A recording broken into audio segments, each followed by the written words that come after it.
Welcome to the Queen Divas, Queens of Fitness podcast. Join your hosts, three-time WBFF world champions and WBFF royalty, Alicia Gowans and Stephanie Ayala McHugh, as we explore all things female health, training, competing, mindset, and living the fitness life every day.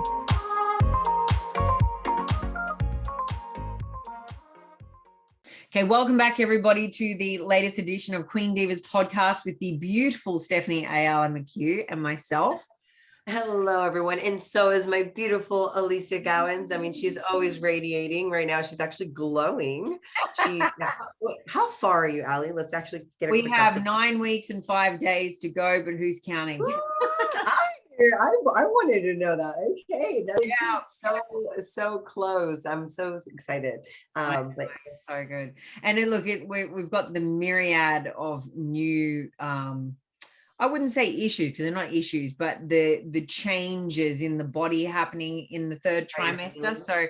So you do transition away from having all these boundless levels of energy to being dips and flows of energy and then nothing, because he's taking so much more out of me now. So this is the stage where they grow the most too. So I mean, he's quite big anyway. He's like he'd be already about 37 centimeters long, but he will get maybe, I don't know, close 55 centimeters or something before we give birth. So that's a lot of growth when you think about it's taken this amount of time to get to that point. Yeah. So it's pretty cool. I mean, it's pretty cool, but it's like you're getting sucked dry right now. I so am. And I'm just trying to eat all the food so that he has what he needs and he's not taking it out of me, because I don't want to lose my muscle or as much as I can keep. I'm trying to keep, obviously, because we're moving straight into prep after. So I'm trying to eat all this food, babe. Like I literally increased my food by another 300 calories and I was already up really high. But we increased them by another 300 calories on yes. And your stomach is being pushed up into your throat, quite literally. So, and your digestion slows. So you know how hard it is to eat a really high calorie diet, even when you don't have those issues. When you got those issues, it's just like, I'm constantly full. I feel like a big bodybuilding dude that's just trying to smash chicken and rice. Like it feels like that, where they're force feeding themselves to grow their biceps. Well, I feel like that. Just think, eat all foods, keep muscle. Just like we always think, right? Like we got to keep thinking of like the outcome, not just how we feel in the moment. That's which is exactly one of the things that we need to really do during prep, or even during like a surplus phase in your situations. The outcome is more important of how we temporarily feel. I mean, we're temporarily feeling what we feel. I mean, I feel a type of way right now too. I actually love your physique right now. And we're going to get into that because what the topic of today's conversation is a really, I think it's really cool because we've not seen Steph this far into a prep have something that's kind of like derailed her probably quite as much as this. But at the same time, what I love, because I would expect nothing freaking less from Stephanie, she's a true champion. Like she hasn't stopped. It's not preventing her from the goal. She is moving forward. It looks a little different temporarily, but I love seeing her in gowns with moon boots. I mean, my God. My God, let me tell you, what a freaking new experience and new realm of just things I've had to do these last couple weeks. So a couple weeks ago, I actually, to catch everybody up, I was randomly, look guys, I was not doing anything abrupt or anything not out of the ordinary, right? Like, and I just started feeling, this has been actually quite a while. I've always felt like some type of pain in my foot, but it was never big enough for me to get it seen. I just always thought it was just maybe from higher impact, exercises that I would be doing. And I would always kind of like back off. But just recently, like it started getting to a point where obviously I started really feeling sharper pain. And this 2 weeks ago, I actually ended up having an episode where I had just finished doing a check-in in heels.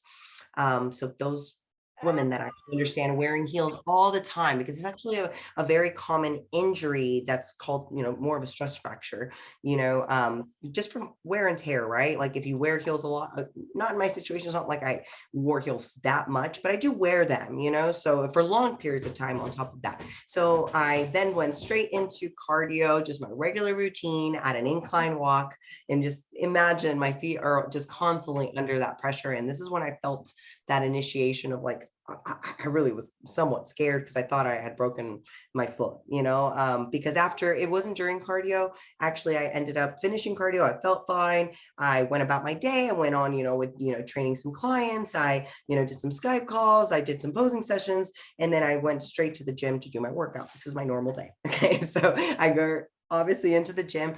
This day I did not have legs assigned. So I'm very particular of the shoe selection I have for my leg days. And because I didn't select actually a hard surface, or insole shoe, I ended up having like those, memory foam type of, shoe. They're very comfortable. You feel like you're in the air. So like a sock.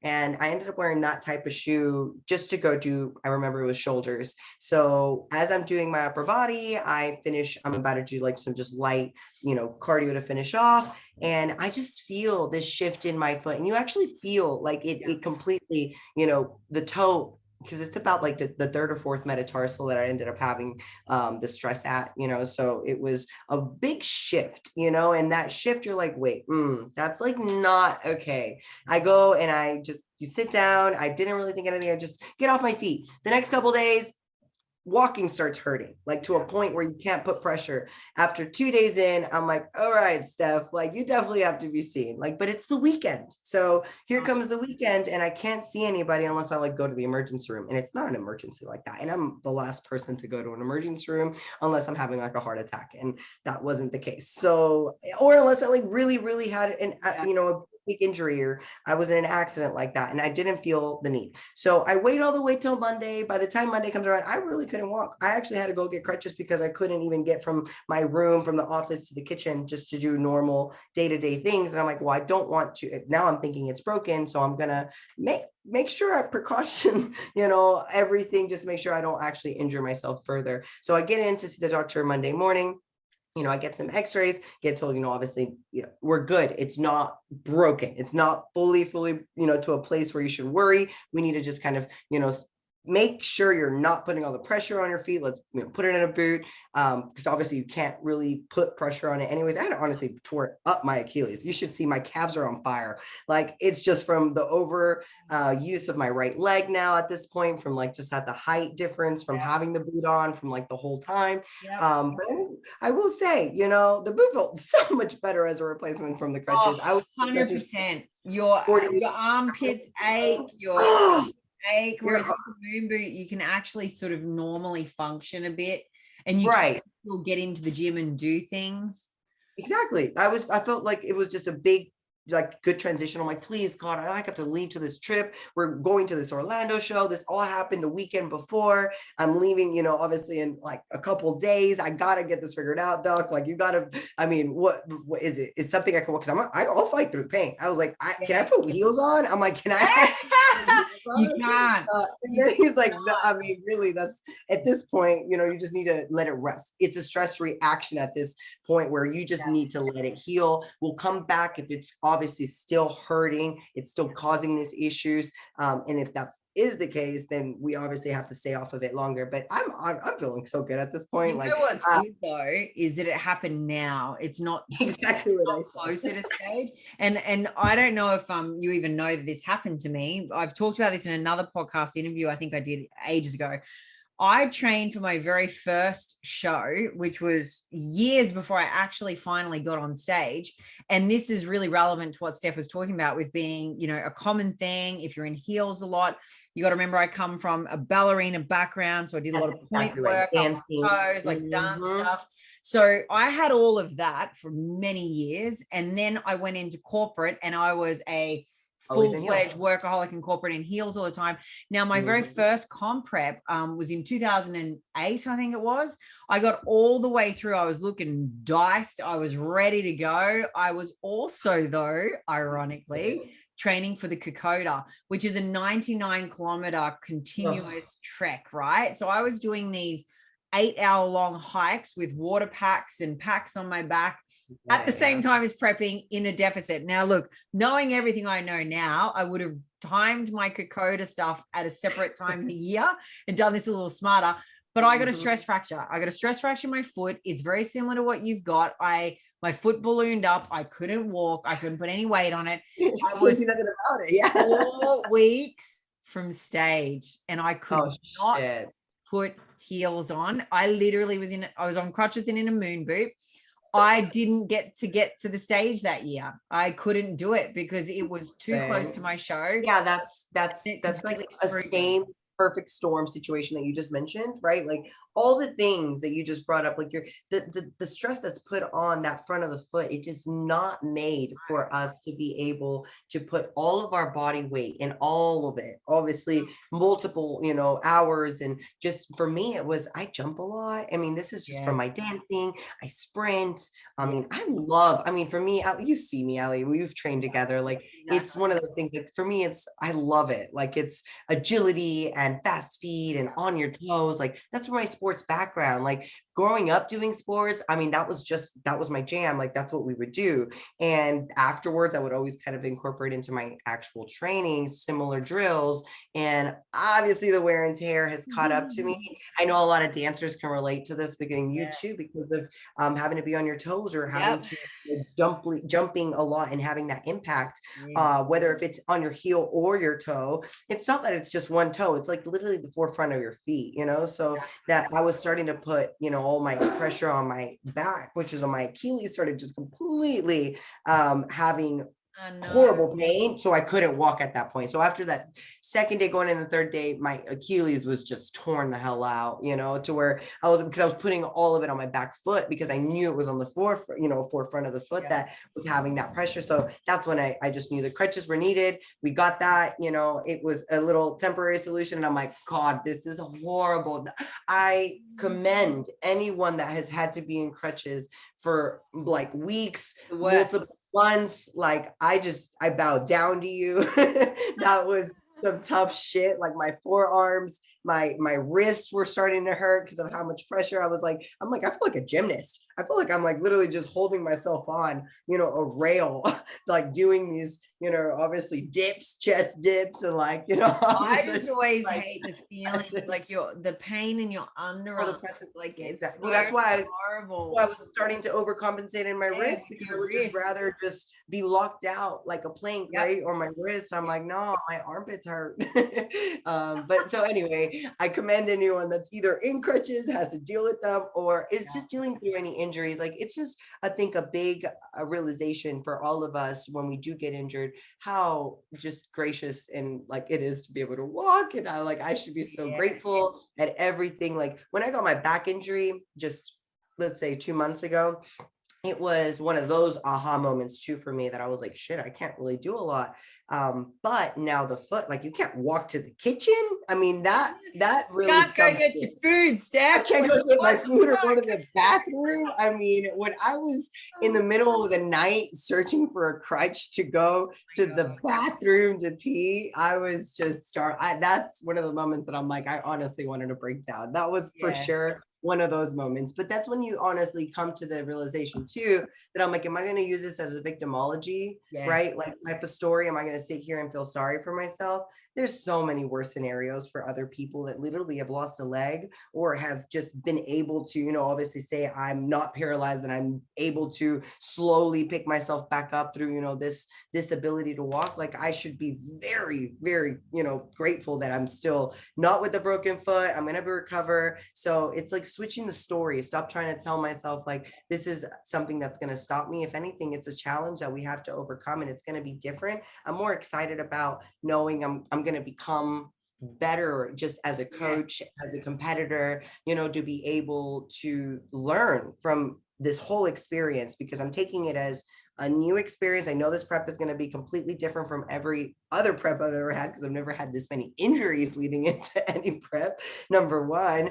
So I know the longer prep approach actually ended up being so needed, like what if I would have started prep at, 12 weeks out, like normal people, or I won't say normal people, but most people that decide like it's just a 12-week prep, or like those that are just announcing, hey, it's 6 weeks, 16 weeks out, like I'm starting prep. If I would have just started now and I would have had this, maybe I wouldn't have probably considered it, right? My mindset would have been different. I would have been like, maybe this year's not the smartest time to compete, right? Like I'm injured, but no, I was committed. I was already in it, and I'm not going to let this, derail me from my focus. We've seen time and again what's possible despite having many limitations. I mean, from my journey, Your journey is an inspiration for sure.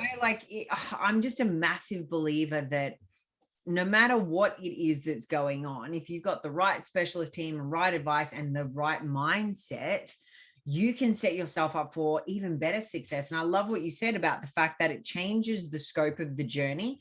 And I'm honestly a massive believer in the timing of everything is actually exactly as the timing is meant to be. So for me, when it happened to me that year, and I was like so ready for the stage, and then it wasn't going to happen, I didn't become like this big mess about it. And I didn't become like, oh, I'm throwing my hands in the air and I'm such a victim, or, like I'm never going to do it again. I didn't do any of that. I walked away and went, right, let's go heal. I'm going to pivot. I'm not getting on a stage because it didn't work with my time commitments with work.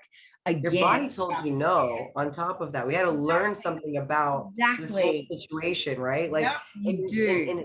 And in this, I'm like, what can I learn from this? How am I going to, what are my takeaways? What am I actually going to be able to grow from in this whole situation? And I know there's so much to grow from, and that's what excites me. I'm like, look, I know there's a way, like, it's not broken. So if I make the excuse of it thinking like, oh, I only have 8 weeks left during the prep. That's not the scenario. Like if I really break it down, if I heal within 4 weeks, right? Like if I'm 100% back, of course I'm not going to be to my 100% to where I would. No, but capable of walking at least. Capable to be able to do what I'm needed to do, And I think. Having said that, everyone listening to this, if you haven't been watching, Steph is walking into the gym on a fucking moon boot and still training and doing legs in equipment rather than on a, flat-footed or weight-bearing situation. She's still activating stuff. She's still training. Like you can still make your muscles work. Look, you're gonna find a way. You're gonna find a way to be able to if you have good mind to muscle connection. I'm a true big believer that you can make your muscles work by isolating them and isometrically holding them in place in that isometric position, right? Like if we actually get them to be contracted, we can get blood flow in them. That's all that's really needed. If you're eating right, we're still getting the muscles to work. We're not going to be maybe optimizing the growing phase or optimizing a cut, but we're still moving. It makes us feel so much better. And guess what? We're moving the needle. We're not just staying in place. So that's progressing. It might be at the rate that it would have been prior, but at the same point in time, you have the blessing of the fact that you're so far ahead anyway, that it's not going to be detrimental to you. And it'd only be detrimental if you mentally let it mess with you. And I know that you are not that woman. So I think it's really good for everyone to see this. And the fact that, she's not for 1 second gone, it's not going to happen for me. She's just gone, oh shit, here we go. I'm going to have to sidestep. I have to now do bloody machines I wouldn't normally use. I'm not the biggest fan, I'm not gonna lie, but they work. So anyone that's listening, please, if you have an injury, there's gonna be a chest supported, back supported, hip supported, some type of stable machine that you're most likely gonna be able to do. Just keep using that. Like it does not matter if you hit that, let's say every 2-3 times a week, like as long as you're constantly getting yourself moving to your ability, whatever your injury is. If you have a low back injury, a knee injury, obviously a foot injury, and like my situation, obviously staying off of your feet and stability is going to be most likely one of your biggest keys here in seated exercises and functional machines. That's what they're there for. They're there for beginners to actually be able to learn how to, pull the exercise, push the exercise, engage those muscles. The leverages are there to help you, obviously better engage your range. If you obviously have longer tendons, if you obviously have longer ligaments, you want to make sure that is obviously taken care of. I think that's one of the biggest struggles with machines that I see from person to person. They just really don't know how to adjust the machine for their body. But as long as you're able to move, you know, and get blood flow into the muscle, get to actually working the muscle groups that aren't affected. Don't play victim and say, oh, poor me, let me stay home until I heal. The doctor said stay away for 4 weeks. Well, that's what they said to me, but I'm not going to stay away for 4 weeks. That's crazy. Like, that is stupid, because I know I have the ability to actually move.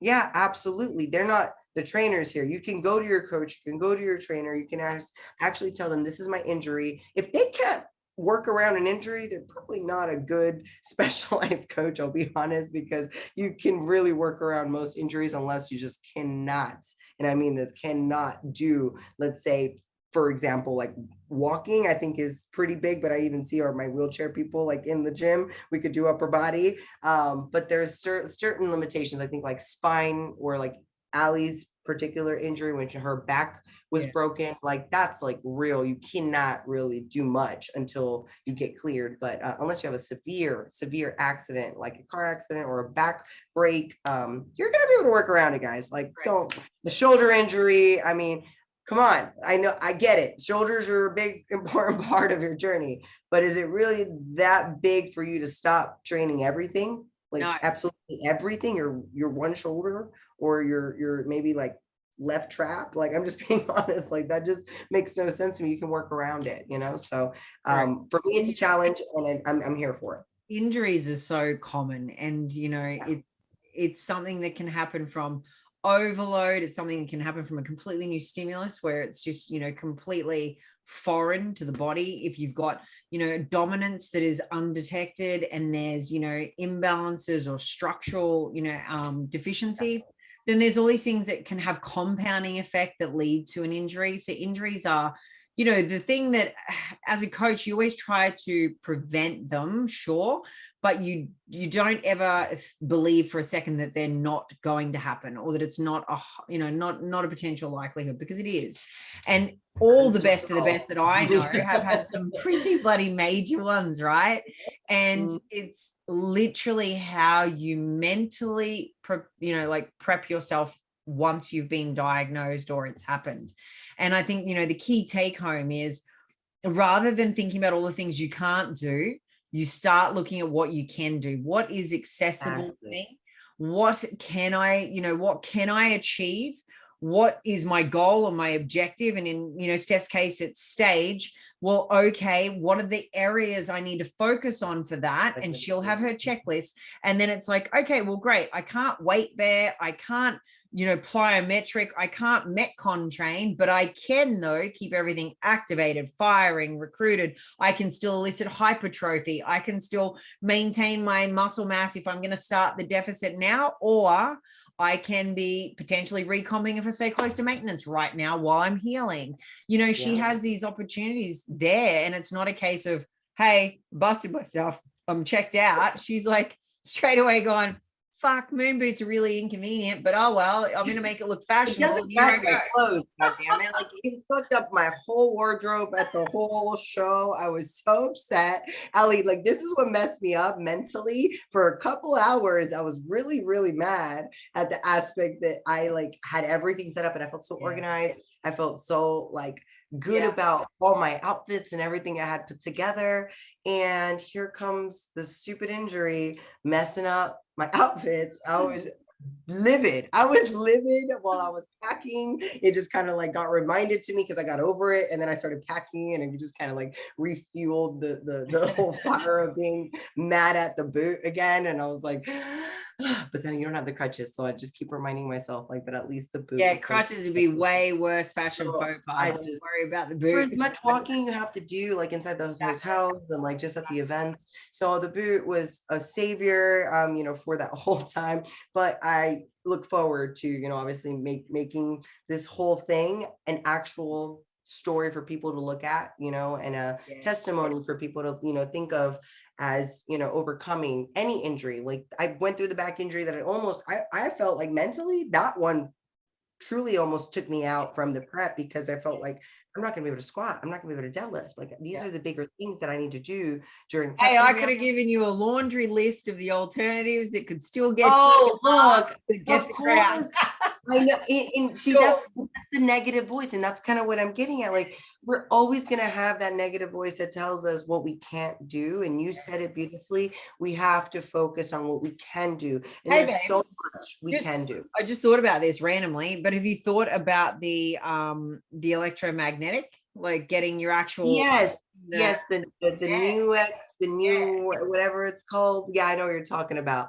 So yes, that's actually one of the things. So I'm focusing on recovery. So my biggest thing right now as a goal is to heal. So yes, I'm itching, I'm getting back in the gym, I'm trying to move, but I'm being very smart. I don't recommend anyone to do maybe some of the things that you'll see me do, because I will be honest, I know my body very, very well. I'm very in tune with what's going on and how I feel when I'm doing certain movements, mind to muscle, obviously just the physiology and the anatomy of my body as well. So I'm going to probably do things way sooner than what most people would I would recommend or would do. So yes, recovery is my main goal, getting a lot of soft tissue, obviously therapy, as well as doing the, like the electromagnetic type of new.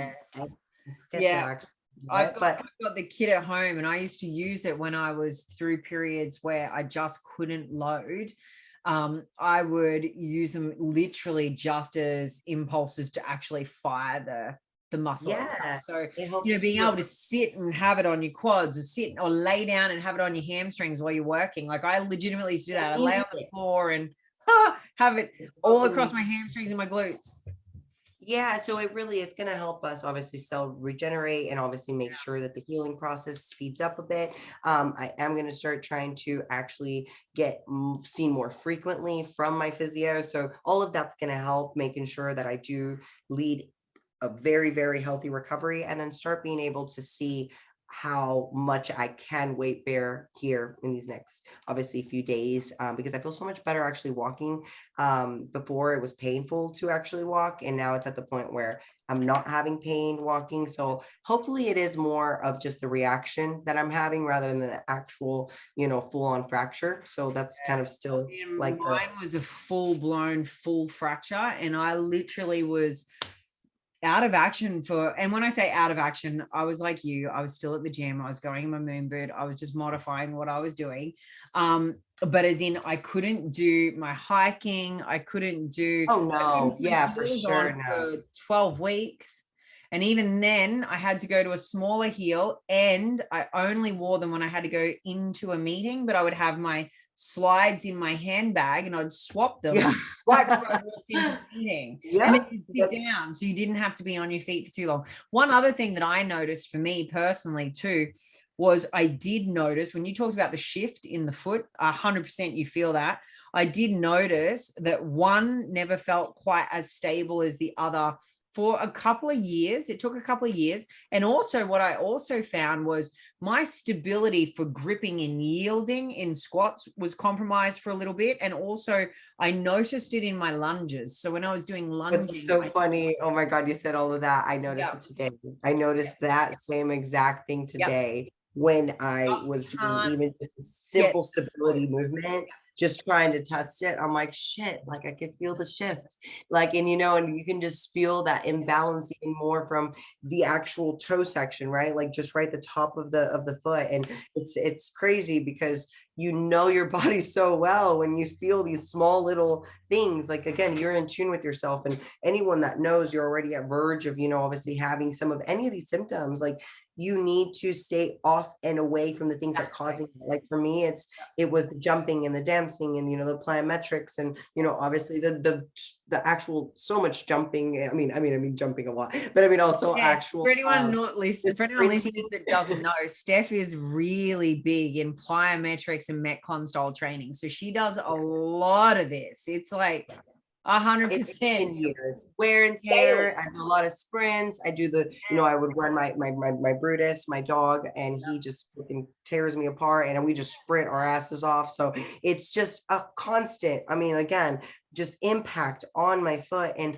being the fact that, like Ali mentioned, most of the times you get these injuries because of having imbalances in your body. My left side is shorter than my right. I have, you know, a little tilt and shift in my hips. So my left side actually normally has a lot of those imbalances. My right gets a lot of the impact, but my left overcompensates because it is a lot shorter. So it tries to kind of make up for, you know, of course, making the right a lot higher, right? So yeah, and because of that, years and years, no matter where you are in your, you know, training journey, this could happen at the beginning, at the end. Like, I've not had this many injuries until like this last year. This last year I've had probably my worst and hardest ones, and it's been a decade over of just constant, you know, of course, weight training, plyometric work, you know, of course, like high intensity, you know, cardio. The cumulative effect of all of the years, right? And also too, if we look at this, you know, from another parameter too, you've had sort of probably close to 3 years where you haven't had a proper real big off season either. And we talked about this in one of our last episodes. And for all of our listeners, this is really important because what that does when you're in that constantly lower state of caloric input, you actually do start to compromise things like your bone mineral density. You actually have a higher increased risk of injury. There is a direct link. There's evidence and literature to support a direct link between sustained long-term low energy diets linked to back injuries and back pain. So, you know, it's one of those things where you kind of go, hey, that may have contributed along with the cumulative effect of the overload. So when we look at her allostatic load and her energy, it was the perfect storm. It was because I had started dropping my calories and also increased my intensity into my training. And it was the perfect storm. Again, like I was explaining, I was doing my check-in. I went straight into cardio. I went straight into my training. You know, well, all of this was just the perfect storm when I had just dropped my calories from, you know, obviously trying to tighten up. I already knew I was going to Orlando, you know, and I was going to do a little bit more and I was going to back off a little bit. I had already had a strategy, you know, to do that from Orlando. Cut a little bit for Orlando, then come back up before you come back. Yeah. That was what was my, you know, my plan was, but, you know, because of what ended up happening, I needed to immediately bring myself back up to maintenance to be able to recover. I need to heal. I'm not going to put myself above into surplus, but I am definitely staying in maintenance until I heal fully. And then I'll be able to resume. If I'm really honest with you, I think the timing of this is perfect. I think it's forcing you to do prep in the way that's going to give you the best freaking stage outcome. Like, absolutely. I'm telling you. Blessing in disguise. We'll put it that way. Yes, right now, I'm pumped for this because I've been watching your physique in the last couple of months since you've stepped into this actual unbridled, I'm actually growing phase, which I haven't seen you do for a few years. Man, I tell you what, I don't know how Kerry keeps his hands off you. I would have impregnated you a few times over by now. I'm just saying. Scare, right? Like, what if you get pregnant during a prep? Like, like, I'm not even kidding you. Like, that's something that even came through my head. I'm like, what if I end up getting pregnant during a prep? Oh my God, Stephanie. Definitely No, but look, in all honesty, like, what's crazy when you think about coming down from the slope, you know, from your biggest climax of the build, like you said, it was my first full-on build in quite a while since, you know, actually. You look so good for it, babe. Every time I see one of your pictures now, I'm like, God damn, she's just like you. And what I love about it, definitely thick. Progress. Do you know what I mean? Like, it's like, man, I get to the point where I'm like, you can't possibly get any better, for fuck's sake. Honestly, shut up. Not possible. And then you actually do a growing phase, and I'm like, man. I did feel good in my build. I'm not gonna lie, I felt good. I felt like it was one of my better ones because I actually went into it, and I took feedback. I think going back to even like just the competitor state, we always want something different than sometimes the federation, you know, is looking for. So sometimes that's kind of like another reality we have to come to terms with, and where you're going from a development point of view, that you don't out categorize yourself. Right. But I don't think you have felt that. good. I felt good this time around. I'm like, you know what? I'm able to go harder. I'm able to go back to my same mentality of training, you know, a little bit more with intensity, but look at kind of like where that ended up, because I guess, you know, obviously my body was like, whoa, girl, you need to chill the fuck out. And, you know, obviously this is happening to you. You know, these are these injuries, slow down. And I'm fine with that. You know, it's going to just really reassess the way I do the rest of the prep. And it, again, like, I think it's a beautiful thing for me to have this challenge, because it's not going to be the same. And I don't want it to be the same. And I was already trying to make the other one different. And now this one's going to be really, really different. And I hope it helps and inspires other people to be able to still work through some injuries and still be able to get through a competition or get to stage. I think another, you know, cool thing that it's backstory is that when I was actually doing that check-in in heels, it was the first time I had stepped in heels since my back injury. So it's my back injury was the first thing at the beginning of the year, right?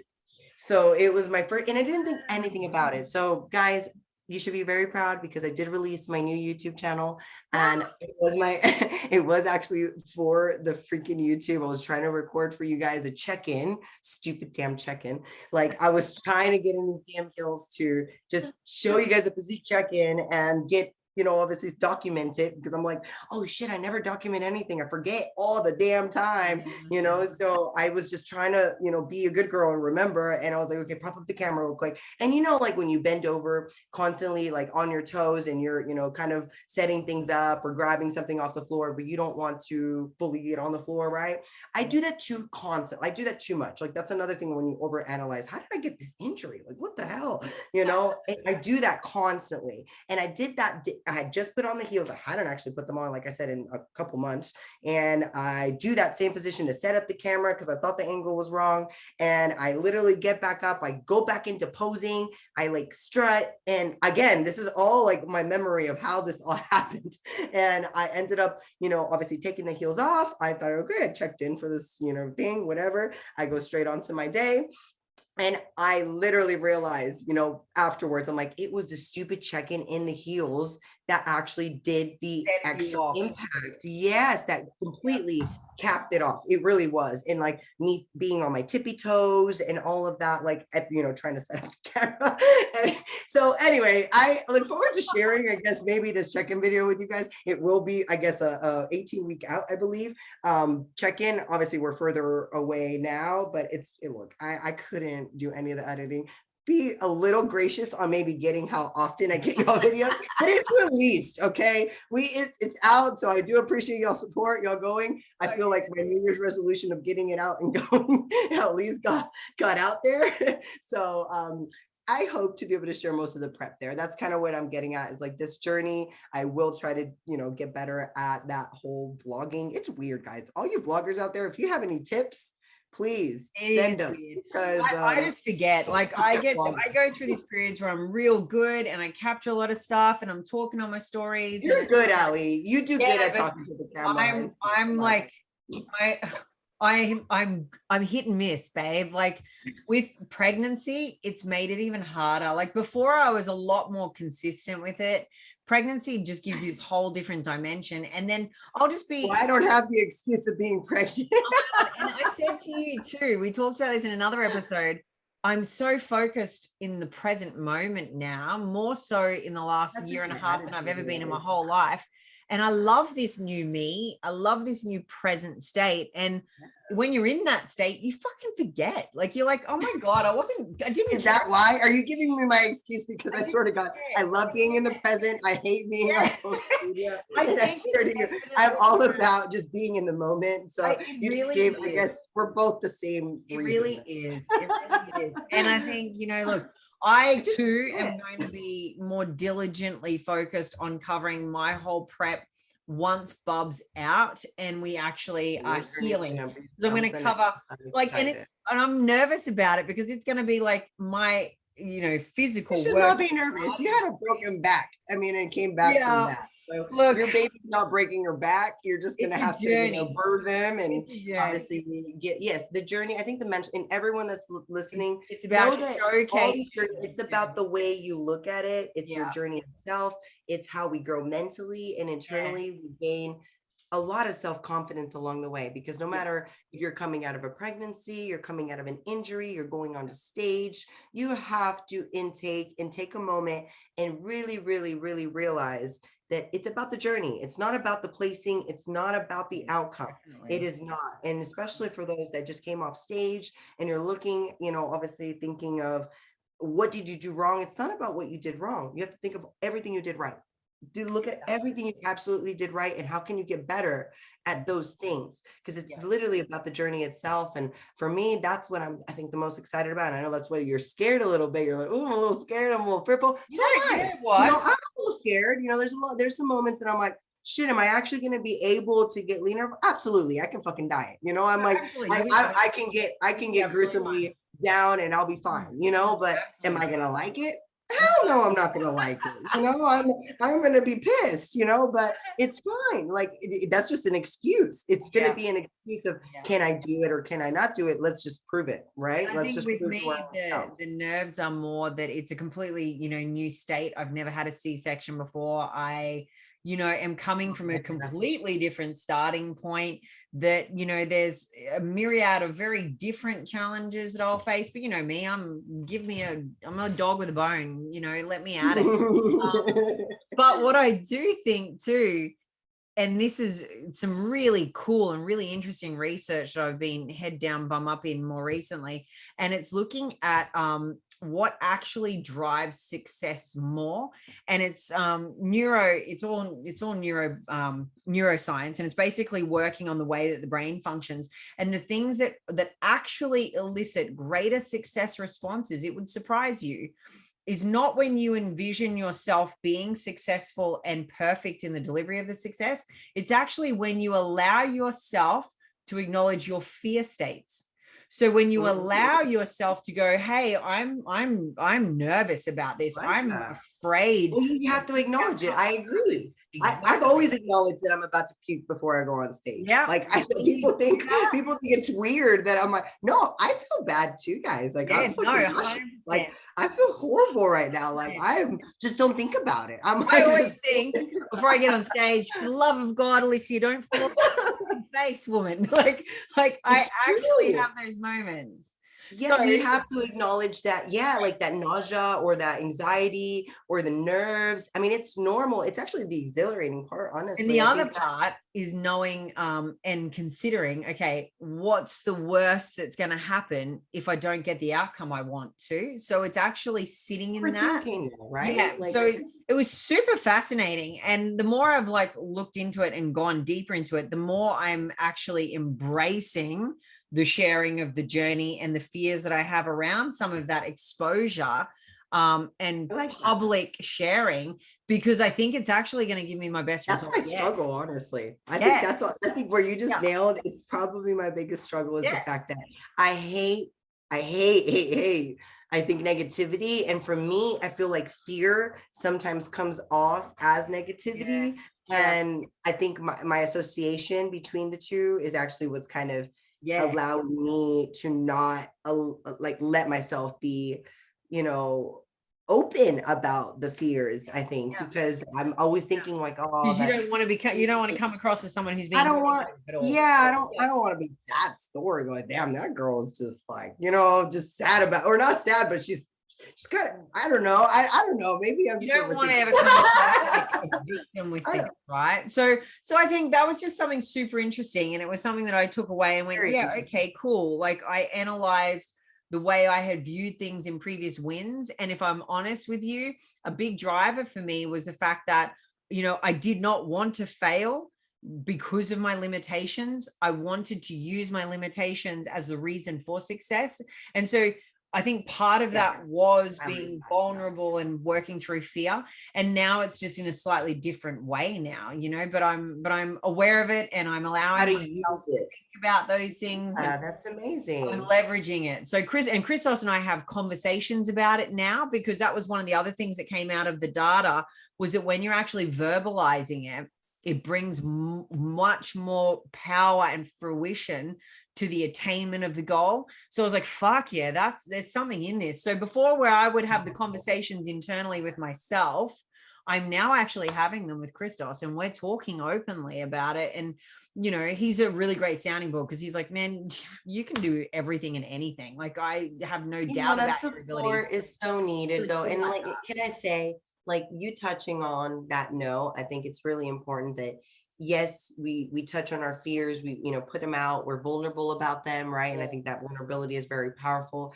But at the same time, how powerful is the actual self-belief? Like the 100%. power of self-belief, I feel like, is so like Definitely. undermined, and we just neglect the power that it has within ourselves of actually Right. believing our own potential, believing that we have the capacity and, you know, obviously everything that it takes to become whatever it is that you set yourself out to, whether if that is in a competitive state, whether to be, you know, a crown holder, or if it's to be a pro, or if it's to be, you know, an entrepreneur, or, you know, obviously build your own business, whatever it is that you're a model, I don't know, whatever, cover, like it, whatever your goal is. I really believe that people undermine that they think it's a dream, and they don't actually believe that they have Take the the action to ability. achieve the dream. Of course. Yeah. Of course. It's all a process, but I'm just saying it starts with that self-belief and that Absolutely. power. It When you drives so far. I can do this no matter what, right? And I guess the conversation for me, bringing that into, you know, the final part of the podcast today, is that I want to have you think about that. If you're someone like Steph that has this just a spontaneous thing happen to you, where it is changing your direction and or changing your timelines, rather than going, too hard basket, I'm just going to sit and do nothing, or rather than going, I'm going to give up on the dream or the deadline, instead think, you know, what is the thing I would worry about the most if I didn't do it? And what am I missing out on if I let go of it? And that's your fear point. Feel that, and then go and do the thing instead. You know, go 100%. find another way to go around it, because Yeah, that, I know I would be so pissed at myself if I didn't. Oh my get God, right? I Like, would eat me alive. It would be like missing out on another crown. That would be the worst. Oh, it would just eat me alive that I just quit. Our motto, we don't fucking quit. I'm being honest. We fucking fight. And like our biggest thing is I don't care. I don't care if I lose a fight. See, but I'm fighting. Okay. There doesn't matter. Exactly. It does not matter if I lose. I don't care losing. That's not like, this is the problem people actually have. They fear losing. So they fear bringing their best and losing, not being good enough. Yeah. That is, yes, they think they're not good. Okay. At the end of the day, I'm going to bring what I can bring, and that's going to be my best and my abilities right now. So that, but still, anyone that thinks of self-belief, like I have belief in my own abilities. And again, I didn't start this way. I knew one day I wanted to do something and I wanted to get here. And I have someone just like you, just like Crystal's, is obviously telling you can do everything. You know, when we have one person, it's all it takes. Maybe someone else believing in you, and then you starting to believe in your own power. If you actually have somebody in your ear that's telling you that you have that ability and they believe in you, just do it. Because if they believe in you and they see something in you and you don't at the moment, that may be that you're fucking blind right now. Okay. And that just means you need to wake the fuck up and actually see what they're actually seeing. And if you're getting it told by multiple people and you're the ones holding yourself back, hear that. You're the one holding yourself back. You actually start having to believe in yourself. And it's crazy, the unlimited potential that we unleash once we actually start believing in our potential, our ability, and we start taking action towards these things. We actually start doing things. We don't start giving up. We actually keep going, you know, after it. Like that's really it at this point. Learning a new skill, learning whatever it is that you're trying to become. It's all experience. That's another thing that I think we also kind of forget. Along the way, we're gaining experience. So everything is a lesson. We're not losing. If I lose, I'm not actually going to lose through this journey. I'm going to gain so much, probably more from this prep of experience than any of my other preps combined. And people are going to think I'm crazy thinking that my loss is more of a freaking win in my opinion. It is. And I know exactly what you're talking about. I don't see you losing. So we'll just throw that word right out the fucking window. Look, see, and there's people like this in my corner, obviously, that I'm extremely grateful for, that, you know, support me and believe in awesome. What I love is that it's changing the direction of the prep, because I think you're going to come in even hotter, stronger, better, harder. Like you're just going to blow the stage up. So, fractured foot or not, I think you're going to be, it's still very, very, very, very, very impossible to beat, babe. So the reality is, I can't wait for you to bring a new dimension to your prep now. I'm tired of everybody thinking that, like it's the easiest category. My God. Oh my God. No, you just wait.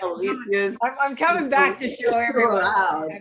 It is not the easy category you're just saying, I'm like, people, are just starting to forget that that's not a fucking hard, it's a hard ass. And do you know what? Like for me, I'm looking at it and going, I'm coming to AC, not bringing what will be my best yet, because it'll just be too soon post baby, but I'm going to bring something that will still be able to win a crown for sure. And so for me, I'm excited by that because I'm like, far out. Yeah, I'm going to do something that most people would not even attempt, but I've done it before. So I'll do it again.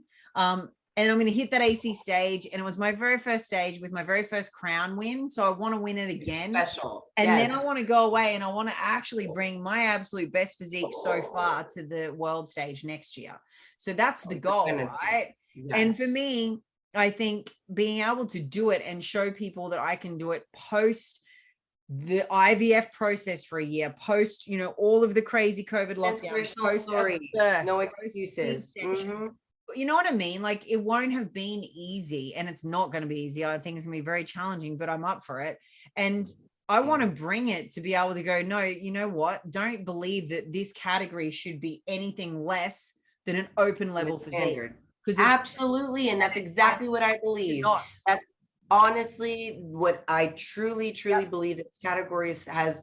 Literally every athlete that even I've gone up against that I believe, I have utter respect for, and, I believe are high caliber in this world and have the potential of being an open. And that's exactly how I look at it. And only because the world has been closed and things are just reopening and, things are just starting to get better. And, I'm so excited for Australia to be able to come. Oh my God. Hopefully we see some Australians in Bahamas. Hopefully we see some Australians at Worlds. I've heard of several Australians at Worlds. Definitely got a good lineup of pros coming for Worlds and ones that I'm excited for. I can't wait to be there because it's just going to be so great to see the first like proper real Worlds since COVID, where we've got every country having a representation, because that's what Worlds is about. It's bringing every single flavor, shape, ethnicity. I love that vibe and I love the energy and I love the differences. You can make it. What we see in the top 10. Right? It's amazing. Ready for you to be able to come to the States. So I can't wait. I can't wait. It's going to be the best present. So if you can make it, we're definitely coming. We're definitely coming. Bobby will have his first lot of vaccinations 2 days before we fly out, and we'll get in there on registration day. So we'll be exactly the best when we land. So it's on. Obviously, we're going to be there. We hope to see or meet any of the people that are listening to this podcast. If you can make it to Vegas, you will see Ali and I both there. We will be there, so you can come and do a little mini. There'll be a red carpet. Y'all can come take some pictures. Yeah, I have to actually try to think about what the hell I might be able to wear, because I'll still be recovering. Like I don't even think you will be able to put. You looked stunning at the show these couple weeks ago. You glowed, looked so good on stage. I was looking at all the pictures. I was already just itching for the show to happen here in the States. Once I saw the Australia show go off, everyone looked absolutely stunning. You, especially with the freaking belly, I was like, I can't with Alicia in this freaking belly. She's so cute. So I'm just pumped for the Australians to be able to come, for the world that's opening up. I'm really, really pumped for, obviously this prep, for it to be just a journey. I know it's like you said, it's more mental battle. It's things that we just have to overcome. And I hope to take you guys along, during this, I think everyone listening to this could really learn quite a lot from watching Steph's journey and the way she's approaching it, because I think there can be a lot said for that. And it really is just further evidence of a champion mindset. So, I think if you're not already, get across, watch what she's doing. You'll see the crazy woman walking into the gym and doing all sorts of out of her moon boot. And I laugh, but at the same time as I'm laughing away, but that's something I would do. So I'm not holding back. We're doing what we can. I'm feeling good. I'm feeling positive. I'll be out next week. Yeah, Very good. you know what I mean? And then I'll, obviously be 100% back, by that month, from when obviously I saw the reaction come up. So I appreciate obviously so many sweet messages, so much support from the whole journey. I honestly didn't like people feeling sorry for me. It was like a weird feeling from stop, I'm fine. I'm like, I'm okay. It's not a broken foot. That's all I'm thankful for. So please, like, I'll be good. So I do appreciate that. It's just so sweet to know that so many of you guys are so worried about my foot. It's all good. We are getting through it. You're gonna learn some stuff. If you have an injury, if you specifically have a foot injury, you're gonna really learn from my prep. But if you have even like a somewhat of a knee or back injury, some of this is gonna be really relative to what I will be doing. So you can tune in, to that new YouTube channel that I'll be hopefully releasing a lot more stuff faster and faster as we go. Now that I'm back home, back from the show, I'm getting back settled in and my foot is healing up. All that travel did not help my foot healing. So now I feel like things are going to look so much more upright now that I'm actually sedative and I'm actually here in a chair. I'm like not moving. So I love it. I love it. Well, everyone, I hope you really enjoyed today's episode. And if you have any questions for us, or you'd like to share even maybe some of your own experiences with, halfway through prep. Any tips are always welcome. Yes. We always any of you guys, I've actually got some good ones, sent to IG. So if you guys are, have some good tips, while healing process, I'm stacking up on some of my supplements, obviously my foods, my therapy. So if there is any extra tips, it's always welcome. We appreciate all of you guys. And until next, y'all. Yeah. Have a good week. Have a good one. Bye. Thanks for tuning in to another episode of the Queen Divas, Queens of Fitness podcast. Make sure you follow us on Instagram at Queen Divas Pod, on Twitter at Queen Divas 4, and follow our hosts on Instagram, Alicia at Alicia Gowans _WBFF Pro, and Steph at Stephanie Ayala 7. See you all next week.